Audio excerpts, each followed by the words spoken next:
And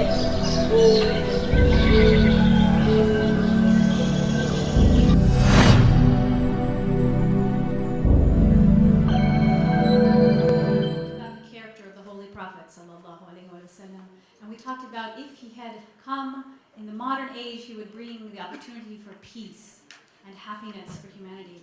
Now, indeed, our first speaker, Reverend Robert Moore, is someone who's dedicated his life to peacemaking.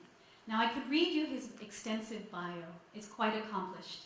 He's had many awards, such as the Humanitarian Award for from the National Conference for Community and Justice in 2005. He's done many things that have been significant in peacemaking and diminishing arms and weapons. In fact, he served as the coordinator of peacemaking ministries at the Center of Continuing Education at Princeton Theological Seminary. He's been the president and vice president and treasurer of the Princeton Clergy Association. He's been a board member and chair of the Public Policy Working Group of the New Jersey Council of Churches and co-founder and board member of the National Religious Campaign Against Torture. And also, he's an author, and he's written the introduction to and a chapter in the book called Breaking Silence, Pastoral Approaches to Creating an Ethos of Peace, which was published in 2004. But I want you to know about the significance of his work. I want you to know that Reverend Moore has accomplished some really significant things, things that have kind of gone off the radar, especially for those of you in college today. You wouldn't have known about some of these issues. And what were they? Now let me tell you, he grew up in a Navy family. He lived his formative years during the Cuban Missile Crisis and the Vietnam War. But he became inspired by the nonviolent resistance movement. Could we have Sheikh Abdul Jalil join us on Salli ala Muhammad wa ali Muhammad. Okay, when you're ready, inshallah. He was inspired by the nonviolent resistance movement. He was inspired by Dr. King's message, moral means to moral ends, or moral ends through moral means. He got involved in the anti-war movement, but that's not all. He fought against racism, hunger, and poverty. And he believed then, as he does now, in striving for a better world, one in which institutional violence, and these are his words, would no longer deprive people of their basic rights and thwart their God-given potential. Those are his words. Now, as an ordained minister in the United Church of Christ, the Reverend Moore has been serving humanity both practically and spiritually as the executive director of the Princeton, New Jersey-based Coalition for Peace Action, and as the pastor of the East Brunswick Congregational Church. Now, the Coalition for Peace's work began to stop the immoral and dangerous nuclear proliferation and create a peace-based economy through grassroots involvement. Now, when we talk about nuclear proliferation, that's not so much on your radar anymore, but in the late 70s and early 80s, it was a very significant threat and concern of the entire globe. This was during the Cold War. So during the 70s and 80s, when this was a hot issue and these were major threats, he helped mobilize thousands upon thousands of citizens to come out and protest and get the people to help change the legislation. So he was one of the people that helped mobilize the move to help create and write and put into law the 1987 Nuclear Reduction Treaty. Now, his banner in his office says, "Make us instruments of your peace." And today he is here to do just that with his talk on interfaith peacemaking. Please give him a loud salawat and a warm, warm welcome.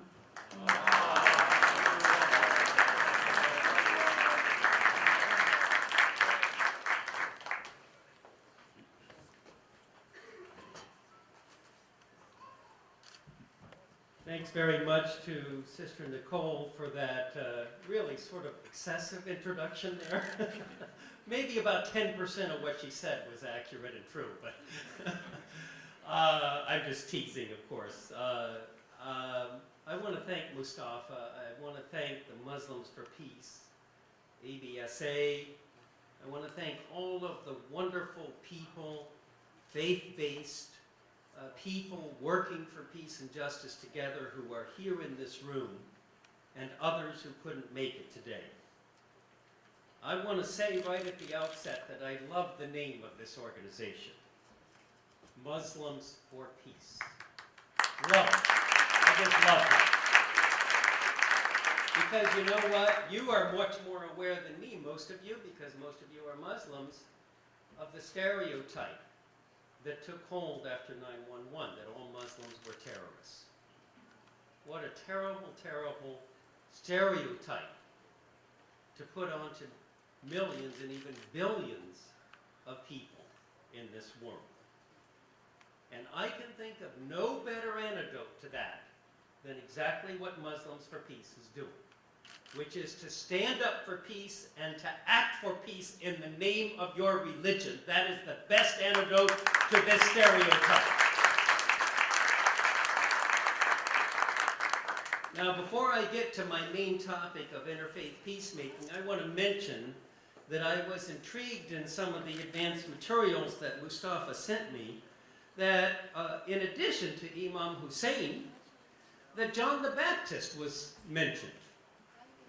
I actually know a little bit about John the Baptist because he's in the Christian scriptures as well. And the thing that struck me about John the Baptist, and as I read, I learned that this also applied to Imam Hussein, is that they were in what I call the authentic prophetic tradition. The authentic prophetic tradition of speaking God's word and thereby speaking truth to power. In the case of John the Baptist, he challenged the immorality of Herod. And he did it courageously, and he ended up literally losing his head. He was beheaded over that. But right at the outset today, and I don't expect to be beheaded for this, at least I hope not, I want to also speak truth to power because we are meeting here on the campus of Rutgers University. And in what I'm about to say, I want to say that our chairperson, Irene Etkin-Goldman, who is here, Irene, raise your hand so people can see who you are, shares this with me, and she is a Douglas alumna, and so that is the women's college, I think most of you know, of Rutgers University. And I have to say this at the outset. It is morally wrong for Rutgers University to be giving an honorary doctorate and a substantial honorarium of over $35,000 to Condoleezza Rice this May. That is wrong.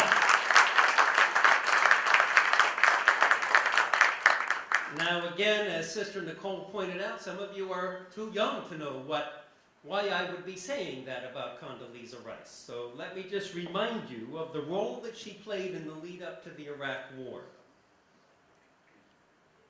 She was the National Security Advisor to George W. Bush. Most of you remember that. But in that role, she became the cheerleader for neoconning this entire country into an unnecessary, illegal, and immoral war in Iraq. And in doing that, she used a weapon of mass deception, which was to assert that Iraq still had a nuclear weapons program when we knew for a fact, and I spoke directly to Hans Blix, the chief weapons inspector in Iraq at that time, so I know this was true, that they had certified that Iraq did not have a nuclear weapons program anymore. And yet she used that. She said, we're going to have a mushroom cloud in our future if we don't take out Saddam Hussein and his country.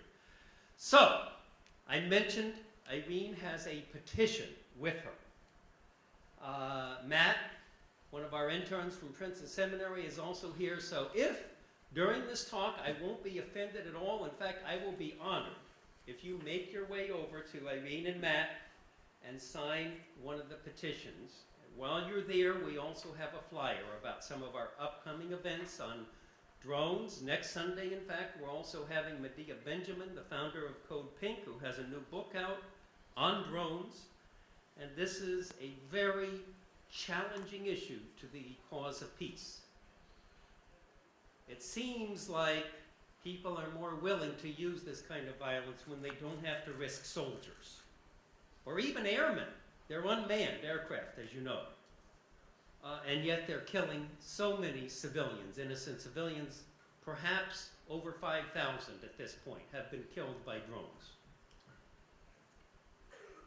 So make your way to Irene and Matt during the talk. I'd be happy to have your signature on this petition that we'll be presenting to the leaders of Rutgers, but also to have you take one of our flyers about our upcoming events. Now, this prophetic call, this spirituality, I'm going to call it, because it goes across all the faith traditions, this spirituality of peacemaking is at the heart of all the great religions.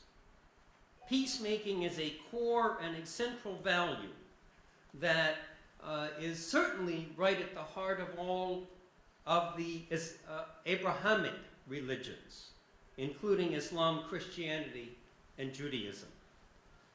That, in turn, is grounded in the love of God. Now, we have a Greek word for that. Some of you who know a little bit about Greek know there are 3 words for love, but one of them is agape love.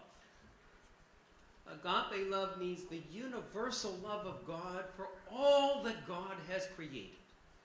All that God has created. And that love is grounded in willing the good. That's the way it's expressed. Doesn't necessarily mean you like everyone else, but it means that you will the good toward them. That's why at the birth of Jesus in the New Testament, we have the angelic chorus, peace on earth, goodwill to all. You see, willing the good toward all people is part of the way that we create peace in this world. We need to be proactive about that, not just say, oh, I hope for peace, I wish for peace, or even I pray for peace, as important as that is. But we need to be willing the good. In other words, doing good works, doing loving actions to be able to create that peace. Jesus, who I know is also a prophet in your tradition, said in the beginning of the Sermon on the Mount, in what is known as the Beatitudes, blessed are the peacemakers. Not people who hope for or wish for peace, not people who are passive about it, but peacemakers. Listen to the second part of that. It's not even 2 separate words. It's one and the same word, peacemakers. That's what God calls us to, is to be makers of peace in this world. Among all of God's creation. You know, I love that bumper sticker. Some of you may have seen it. God bless the whole world, no exceptions. No exceptions. I love that bumper sticker. Now, there is a biblical vision that affirms over and over throughout our Judeo-Christian scriptures that peace is possible. It's not just a hope for some far distant future, but it is possible. The Bible is really pretty stubborn about that. It doesn't give up on the possibility of peace. It's really possible, and what makes the difference as to whether peace is actualized is what you and I do. We need to be God's instruments of peace and let that spirit of peace into our hearts and into our lives. We have so little reason in this great nation, the United States of America, has many, many faults. No one can deny that. But one of the strengths of our nation is our democracy. We live in a great democracy, so we have so little reason to be cynical or pessimistic or hopeless. In my 45 years of peacemaking ministry, and Sister Nicole alluded to some of these things that I'm about to list, I have been blessed and indeed honored. I can think of no thing I would rather have done with these past 45 years than to be involved in the struggles for peace in Vietnam, in stopping the Iraq wars, plural. The Afghanistan war, thankfully, is drawing toward a close. I think that's partly because of we the people and what we've done, and of reversing the nuclear arms race. Most recently, It was our actions together across all lines of faith, all types of people. We worked together to prevent the U.S. bombing of Syria. We were on the cusp of that, not that long ago, right at the end of August and the beginning of September. And it really looked like it was going to happen. I was feeling like, oh, I guess we can't really stop this. There's so much momentum. And you know what? I had to remind myself of what I'm telling you. We can't be cynical. We've got to keep working and being peacemakers, because what happened is, surprisingly, President Obama felt our heat. And he said, oops, I better slow down. I better consult with Congress. And that's what we can do together in the cause of peace. Now, in this cause, we need to be careful to not ghettoize ourselves, to not isolate ourselves into groups that are only like us. To be within our own comfort zone is what I might call that. We need to move beyond our comfort zones to people who aren't of the same race or class or nationality or faith. We need to join hands with all people of goodwill who are willing to work together for peace and to be instruments of peace.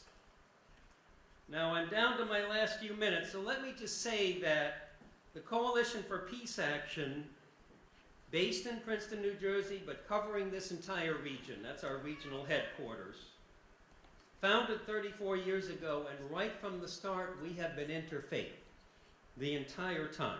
It grew out of concern in the Princeton Clergy Association, Catholic, Protestant, and Jewish clergy working together to launch this organization.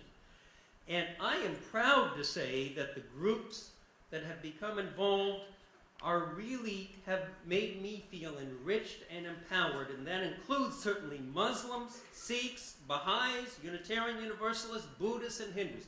All of them have joined in this struggle for peace with us, and I am so grateful for that.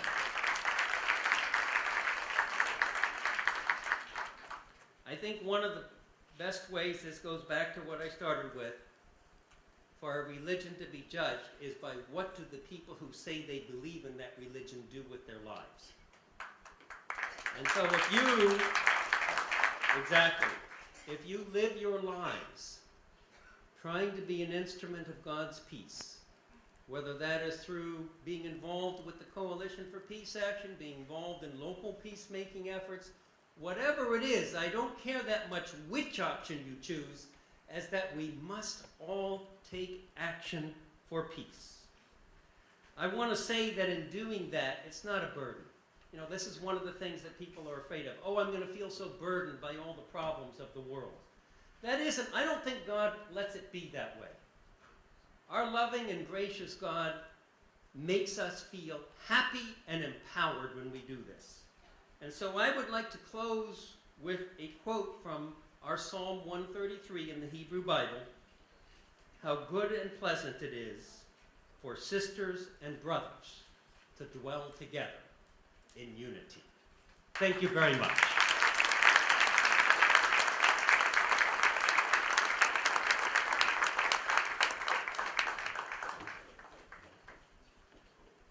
Thank you, Reverend Moore, for such an inspirational speech, for reminding us that we share, both as Muslims who acknowledge the events of Karbala and the tragedy of Imam Hussein and his sacrifice, linking that, of course, with the sacrifice of John the Baptist, both who lost their heads serving the one God and bringing justice and peace to earth and the message of God to earth. Thank you for reminding us of that.